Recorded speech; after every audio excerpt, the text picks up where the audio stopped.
Thank you and welcome to the show this morning. The topic this morning is African American political participation, and we're fortunate to have with us to talk about African American political participation, Reverend RDockery. Reverend Dockery has been with us on a number of occasions, and he's given us quite a bit of information in reference to the mentoring programs of African Americans, the church and African Americans, and et cetera. But today he wishes to talk about the political participation of not only African Americans, but really the political participation of citizens themselves in the political arena. And of course, Reverend Dockery, let me welcome you to the show this morning. Thank you for having us. And to tell you how delighted we are to have you here with us. My pleasure. Very good. Now, what I'd like to do today, Reverend Dockery, is to get some information in reference to your background, your education, and some of your experiences. And then that will end the first 6-minute segment for this program. And then we'll come back with 8 minutes, and we'll talk about the participation of Africans in the political process, perhaps saying something that could encourage African Americans and others to get out and participate in the suffrage. But first, let's talk about Reverend RDockery. All right, sounds great. So I'm originally from Chicago, Illinois, attended public schools there, and I came to Nashville 26 years ago. And I, in pursuit of my bachelor's degree, currently have a bachelor's degree with a focus in history from Fisk University. From there, I got my master's degree in education with the focus on leadership supervision from Trevecca Nazarene here in Nashville. And subsequently, we went to Walden University to begin our doctoral studies in K-12 educational leadership. So we're working real hard to wrap that up, the research and dissertation process for the PhD in education, K-12 leadership. And so you've been involved in all kinds of activities in Nashville, Tennessee. Oh, absolutely. As a matter of fact, I think I indicated earlier that we first met you as a mentor. You had a program dealing with the efforts to mentor young African American men. How did that go? It's still going.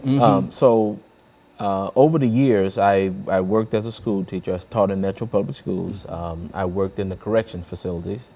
Worked as a supervisor in a youth detention, Woodland Hills Institute here in Nashville. And started my nonprofit back in 1998, and that was building families and communities, missions and corporate, which we talked about.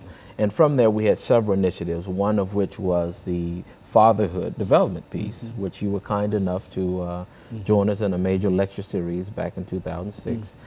We had a parent involvement training piece.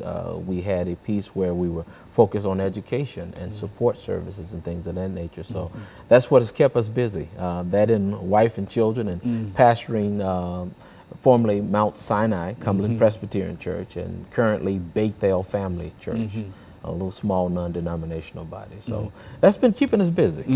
And now you're concerned about the political process and, and African-American participation, of general participation in the political process. And what we do, I think we've got about 2 minutes before we end this segment for today. But let's make some statements in reference to political participation.